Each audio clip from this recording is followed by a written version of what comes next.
Welcome back. Last video we built the game Tower of Hanoi in a minimalistic version. In this video, we will create a bot to solve the game. So we can lean back and watch the autopilot. What improvements have you implemented? Share them in the comments. Here are mine. Besides some colors, the game starts with a welcome message and instructions. The player may choose the difficulty and set the height. A maximum height ensures we don't have a game with a million moves. There is a move counter, and a method to calculate the minimum moves, to give feedback and incentive to the player. And a player can now choose to play again. More details later. Our bot will be a class in a separate Python file. The bot needs to know what to play, so we pass the current game instance. The bot can now access all attributes of the game, such as the height a player set. We need a place to store the moves the bot will calculate. This method calculates all the moves needed to solve the puzzle. This method will be called every time the player chooses to replay with autopilot. It resets moves to an empty list and get references to the 3 stacks. Just like us, the bot needs to know the stacks and how to address them. If you played Tower of Hanoi a couple of times, you surely noticed the repetition. This makes it an ideal candidate for a recursive solution. The algorithm needs height and stacks. With that method, the bot will determine all the moves needed to solve the game efficiently.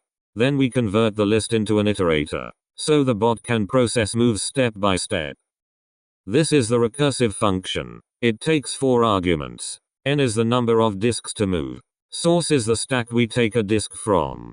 Target is the stack where we want to move to. And auxiliary is the other stack we use as a parking slot for the top disk.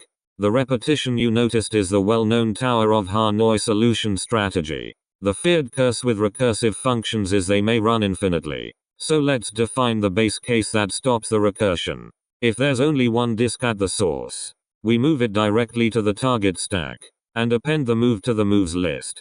For more than one disk, there is always the 3-step dance with the parking slot. The top disk moves from source to auxiliary. Then the second disk moves to the target stack. And the first comes back from the auxiliary, and also moves to the target stack.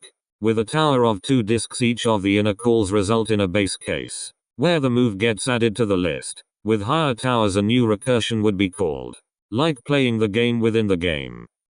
With the recursion, the bot created its list of move. Whenever the game class asks for a move, this method will be called. It picks the next move from the list. If there are no moves left, it returns none instead of throwing an error. The brief nap time of half a second is for us humans, making it easier to follow the game visually. That's our bot complete. Now we need to bring game and bot together. We create a new file and import our modules. Yes, you've just created modules. My Tower of Hanoi class is in a file called GamePy, and the solver class is in my botpy file. Your file and class names may be different. Here we define a helper function to ask the player if they want to use the bot.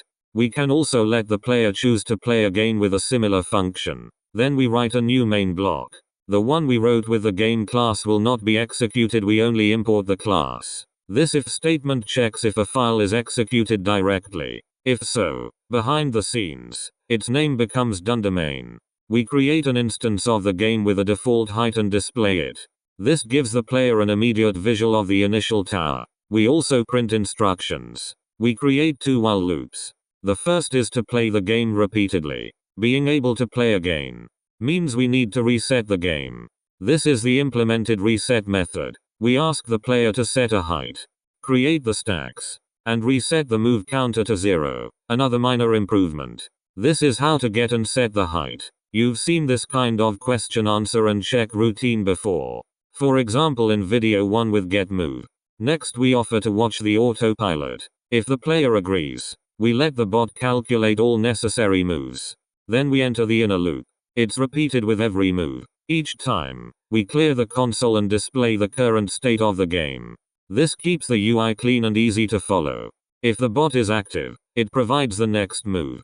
Otherwise, the player is prompted to enter theirs. The move is executed, and the move counter increases. If all disks are successfully moved, the game is over, and we exit the inner loop. We clear the console and display the latest state. Then it's time to celebrate. We congratulate the player, and display the total moves compared to the optimal solution. Yup, yet another minor improvement.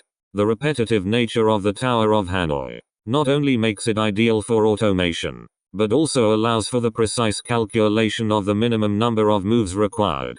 This is given by 2 to the power of height minus 1. If you take on the challenge yourself instead of leaving it to the bot, you now have a benchmark to measure your efficiency, or lack thereof. If they choose to replay, the next outer loop starts, resetting game and bot. Otherwise, we clear the console and exit the game loop. Our bot and game loop are now complete. Enjoy a challenging concentration game, or sit back and watch the autopilot in action. If you have questions or suggestions, feel free to drop a comment. If you learned something or enjoyed this tutorial, give me a thumbs up. If not, YouTube kindly left the thumb down there for you. See you in the next video. Subscribe, so you don't miss it.